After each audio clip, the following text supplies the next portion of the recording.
My husband announced our divorce in front of 47 people at my own birthday party. He did it with a champagne glass raised, his voice loud enough to carry across the entire restaurant, just to make sure everyone heard every word. He looked at me with something I can only describe as performance, like he'd been rehearsing this moment in the mirror for weeks.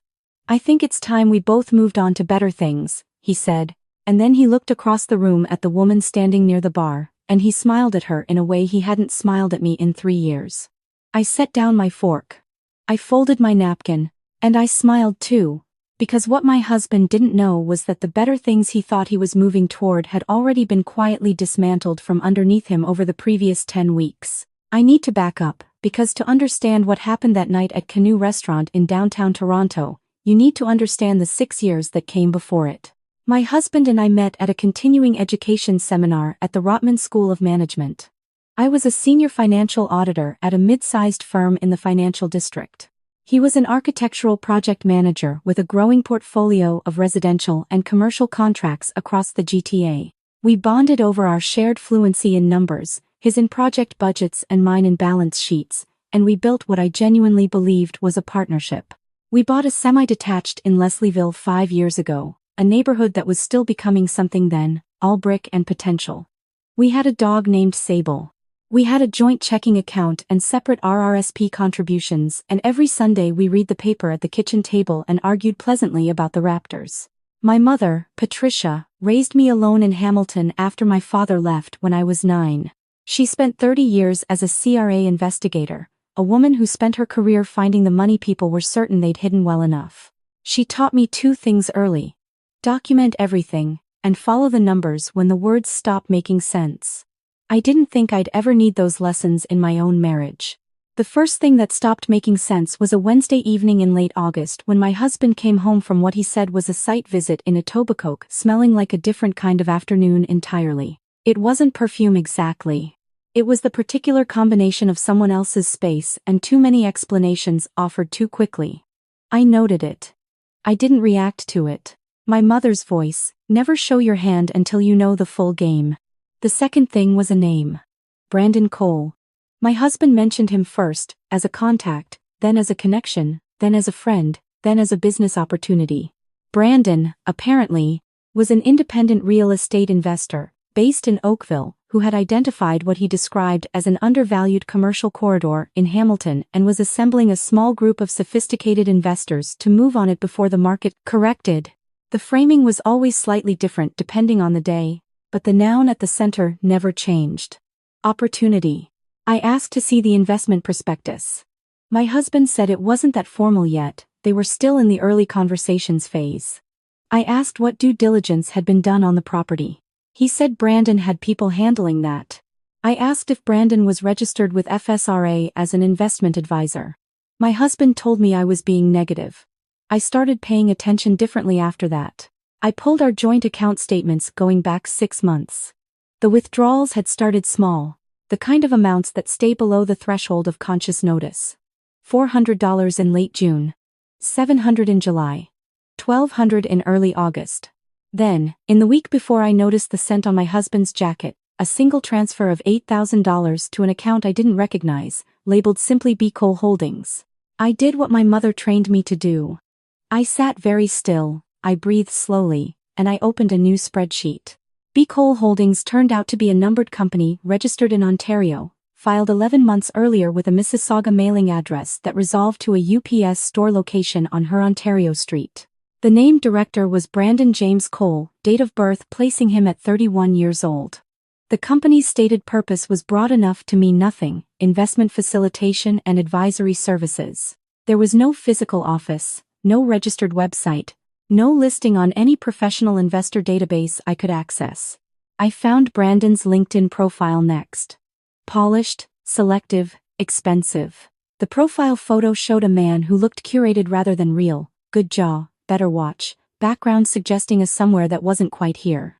His employment history was a series of vague titles at companies that either no longer existed or had names so generic they returned thousands of results. His recommendations were enthusiastic and oddly similar in phrasing. I found his Instagram through a tagged post from a downtown Toronto rooftop event, a real estate networking mixer at a venue in King West. He had 9,000 followers. His feed was all aesthetic proximity to wealth, corner suites, business class windows, Bay Street sushi, weekend drives and something German. His captions were the language of the aspirational. Building generational wealth, one strategic move at a time. He tagged locations in Muskoka, in Whistler, in Miami. He posted sunrise photos over Lake Ontario from what appeared to be a condo at Harbor Square with captions about the mindset required for elite performance. None of this was paid for by a successful real estate portfolio. I knew what successful real estate portfolios looked like. I audited several of them every year. I called my mother on a Sunday while my husband was at the gym. She drove up from Hamilton the following weekend and sat at my kitchen table with her reading glasses on and her notebook open, and she went through everything I'd found, the way she'd gone through financial disclosures for 30 years. Methodically, without sentiment, with absolute attention to the shape of the numbers rather than the story surrounding them. He's not an investor, she said, before her second cup of tea was finished. He's a manager. He's managing several people's belief in him simultaneously. The question isn't whether your husband is being defrauded. The question is how many others are in the same position. I spent the next 3 weeks finding out. I cross-referenced Brandon's Instagram tags with public records. The Muskoka cottage he'd posted from 3 times over the summer appeared in a short-term rental listing. The Miami photos aligned with a conference he'd attended for free as a volunteer organizer. The Harbor Square condo appeared in a background of someone else's real estate listing from 2 years ago. Then I found the others. The first was a comment on one of Brandon's posts. A man named Derek Sandu who had written something enthusiastic about a Hamilton corridor investment and tagged Brandon effusively. I found Derek through his own LinkedIn profile. A 44-year-old mortgage broker from Brampton. Married. 2 kids in high school. A modest digital footprint that suggested someone careful with his professional reputation. The kind of person who would respond to the language of exclusive opportunity. The second was a woman named Catherine Marsh, a family physician from Burlington whose name appeared in a Google review for a wellness investment seminar Brandon had apparently organized at a hotel in Oakville 6 months earlier. The review was glowing, the language almost identical in structure to the LinkedIn recommendations on Brandon's profile, which I now understood as a pattern rather than a coincidence. The third was a man named Robert Thibodeau, a senior project manager at a construction firm in Mississauga, whose name appeared alongside Brandon's in a local business networking association directory. I found a fourth through a mutual connection I traced carefully, a woman named Anita Griol, a chartered accountant from Scarborough who had made a comment on a now-deleted Facebook post about a Hamilton investment opportunity, a comment that had been screenshot and preserved in a cached version of the page. 4 people, including my husband. Possibly more that I hadn't found yet. My husband did not know I knew any of this. He came home from his gym sessions and his site visits and his dinners with Brandon, and I cooked pasta and asked about his day, and listened carefully to the specific details that changed between tellings. The B. Cole Holdings transfers had reached $42,000 by the time my birthday arrived in early October. The party was my husband's idea, which I understood differently in retrospect. Canoe, 47 guests. A private dining room on the 54th floor, with the city spread out below us like a map of everything we'd built. He'd organized it with unusual attention to logistics. I realized later that he'd wanted an audience for a particular moment, and he'd built the set carefully. I knew something was coming. I didn't know the exact shape of it until I saw the woman near the bar, the one he smiled at, the one who was standing with the particular ease of someone who already knew how the evening was going to end. She was younger than me by about a decade. Her dress was the kind of expensive that comes from someone else's generosity. She held her wine glass with the confidence of someone who believed she was about to walk into a new life. I had spent the morning sending 5 emails. When my husband raised his champagne glass and said what he said, and the room went the particular kind of silent that happens when 47 people simultaneously realize they are witnessing something they were not supposed to witness. I set down my fork, folded my napkin, and smiled. Not at him. At the specific knowledge of what those 5 emails had already set in motion. Before we get there, I want to say something to whoever is watching this.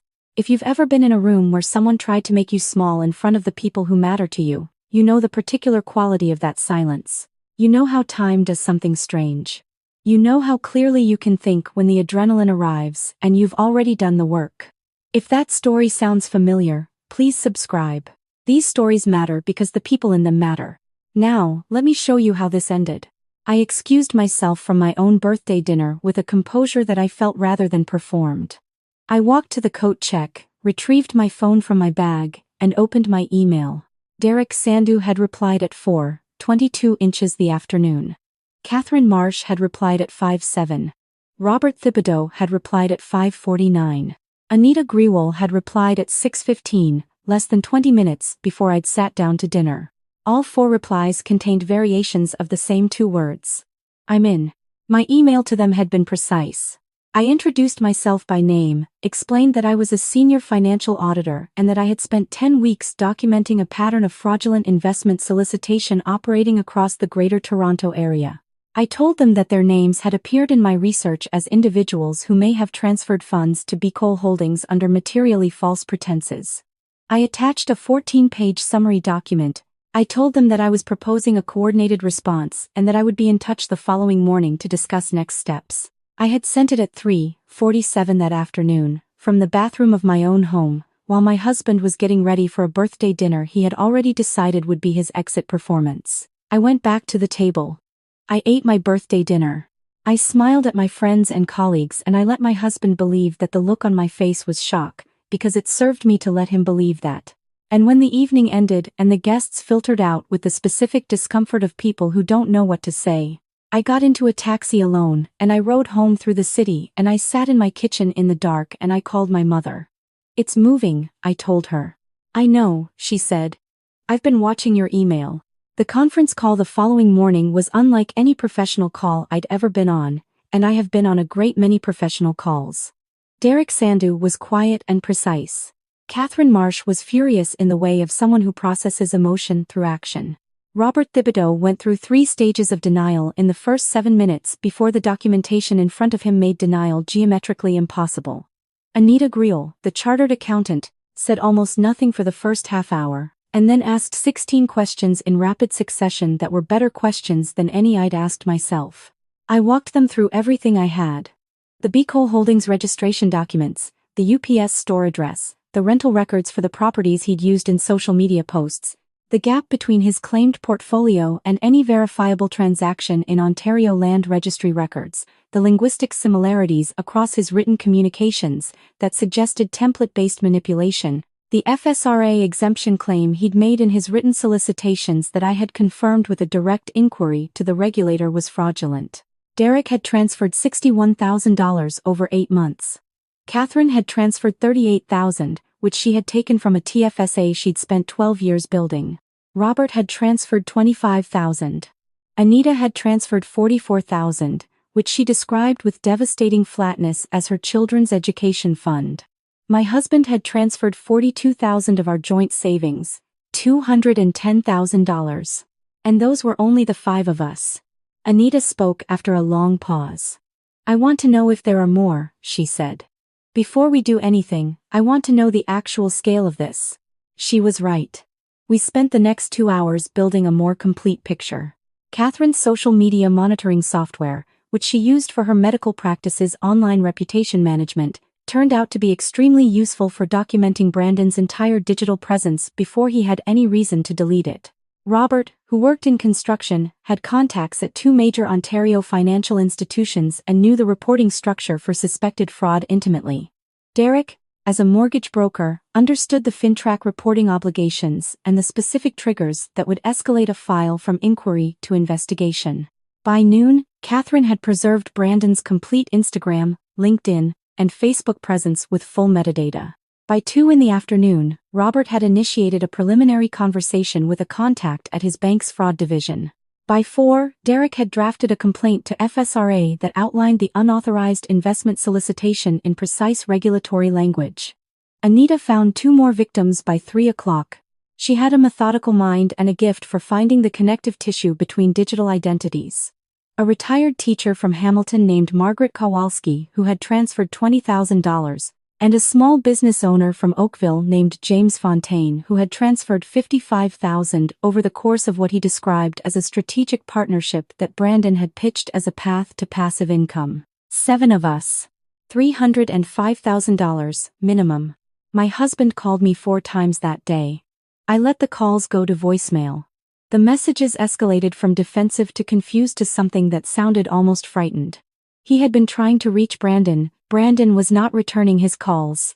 My husband was beginning to understand that the champagne glass moment at Canoe had been the high point of a story that was now going somewhere else entirely. I called him back at 7 that evening. The money, I said, without preamble. $42,000 of our joint savings transferred to B. Cole Holdings between June and October. I need you to tell me exactly what you were told you were purchasing. The silence lasted long enough that I checked the call was still connected. Brandon said it was pre-market access, my husband said finally, his voice stripped of everything performative. A Hamilton commercial property corridor that wasn't going to be publicly listed. He said we'd double the return within 18 months. Brandon Cole is not a registered investment advisor with FSRA, I said. B. Cole Holdings is a numbered company with a UPS store address and no verifiable assets. The Hamilton commercial corridor he described does not correspond to any real estate filing in Ontario Land Registry. You have been defrauded. Another silence. Then. How long have you known? 10 weeks. Eliz, he stopped himself. We had agreed not to use names. A precaution I'd requested at the start of the call. Why didn't you tell me? Because I needed to understand the full scope before I showed my hand. I also needed documentation that would hold up under scrutiny. And, I paused, because you were planning to announce a divorce at my birthday party before I had the chance. I heard him exhale. It was not the sound of someone with anything left to argue. The next morning, at 9 o'clock, Anita and Derek and I drove to a building on Bay Street, and sat across from 2 investigators from the Ontario Securities Commission who had been briefed by FSRA the previous afternoon. We brought 300 pages of documentation. We were in that meeting for 4 hours. The investigators were professional and thorough, and asked questions that confirmed they had seen versions of this before. Not Brandon Cole specifically, but the architecture. The aspirational social media presence built from borrowed proximity, the numbered company with the service address, the sophisticated investor exemption claimed without qualification, the template-based emotional manipulation customized slightly for each target. They used the word organized. They used the word serious. By the end of the week, Brandon Cole's Instagram account had disappeared. His LinkedIn had been deactivated. The UPS store address had received a registered letter from OSC investigators. A freezing order had been placed on B. Cole Holdings accounts pending full investigation. Brandon had not disappeared though. He had surfaced, briefly, through a lawyer, to make the argument that the investments were legitimate and the losses were market-related risks that his clients had understood and accepted. He did not know that Catherine had preserved every communication he'd ever sent. That Anita had traced the movement of the $210,000 through 3 accounts, that Derek had identified 2 additional victims in Brampton who brought the total to nearly $400,000, or that Robert's banking contact had already flagged the transactions to FinTrack. He also did not know that James Fontaine, the small business owner from Oakville, had been given Brandon's pitch by way of a referral from a woman he'd met at a real estate event in Burlington. A woman who turned out to be operating as a structured feeder for Brandon's solicitation pipeline, and who became the subject of a separate but related investigation. This was not one man operating alone, it was a layered structure, and we had, without quite planning it, pulled the thread that unraveled the entire thing. My husband and I met with a family lawyer in early November. He came to the meeting without the posture he'd had at Canoe. He sat in the chair across from my lawyer the way people sit when they've been reminded by circumstances that confidence requires a foundation. He had been placed on administrative leave by his architecture firm pending an internal review of whether his association with the fraud investigation created any professional liability. 3 clients had paused contracts. I want to cooperate fully with the investigation, he said. Early in the meeting. I want to provide whatever documentation I have about my interactions with Brandon Cole. And I want to acknowledge that the $42,000 from the joint account was taken without your knowledge or consent for purposes you would never have approved. My lawyer looked at me. I nodded. The separation agreement, my lawyer said, will reflect the financial misconduct as a contributing factor to marital breakdown under Ontario family law. We're proposing division of net family property, with an adjustment credit reflecting the unauthorized use of joint funds. He didn't contest it. I had expected him to, had prepared for it, but he sat quietly and read through the proposed terms with the careful attention of someone who no longer had the energy for performance. I made a choice, he said quietly, near the end of the meeting. I chose to believe someone who told me I was exceptional enough to see opportunities others couldn't. I chose to believe that because I wanted it to be true. And I made other choices because of it. He looked at me directly for the first time since the restaurant. I'm sorry for what happened at the party. I wanted an audience because I thought I was winning something. I wasn't. I gathered my documents. Your lawyer will be in touch, I said, and I walked out into the November cold. And I stood on Bay Street with the wind off the lake, and I felt the particular clarity that comes after a long time of thinking very hard about something painful. The OSC investigation moved through the winter. In February, Brandon Cole was formally charged with fraudulent investment solicitation, breach of the Securities Act, and criminal fraud over $5,000 under the Criminal Code. The structured feeder who had referred James Fontaine was charged separately with aiding in fraudulent investment solicitation. The civil action, coordinated by a litigation firm that Derek connected us with, was filed on behalf of all 9 confirmed victims. Total claimed damages exceeded $460,000. Brandon's lawyer spent 3 months attempting to argue that the exemption clauses in his written agreements constituted informed consent. The litigation team, and Anita in particular, spent those same 3 months demonstrating with spreadsheet precision exactly why that argument would not survive contact with a judge. He accepted the settlement terms in April. Full restitution to all 9 victims, payable over 8 years through garnished income and the liquidation of the only real asset that turned out to exist in his name. A used Range Rover in Oakville and a modest investment account that he had never once mentioned to any of us, built from the returns he'd generated for himself from the funds we'd given him. I sat in my kitchen in Leslieville on the Saturday morning after the settlement was confirmed. The dog was on her bed in the corner. The windows were fogged from the rain outside. My coffee was hot. My mother called at 9. I told her the settlement number. She said, "Good." In the tone she uses when something has gone exactly as it should, which is a tone that contains no surprise. "I've been offered something," I told her. A white-collar fraud consulting contract with a litigation support firm on King Street. They want someone who can build fraud documentation packages for civil cases. Walk clients through asset tracing and evidence structure. "That's not a coincidence," she said. "No," I agreed. "It's a consequence." I had also been approached by the Osgood Professional Development Program about developing a module for their financial crime continuing education stream. The module I proposed was called Recognizing Unauthorized Investment Solicitation in Personal Networks, Documentation, Reporting, and Coordinated Response. The proposal was accepted in February. The first session ran in March with 26 registrants, mostly lawyers and financial professionals. The second session had a waiting list before registration even opened. Derek and I still spoke every few weeks. He and his wife were working through it with the help of a counselor, and he described it as slow but honest.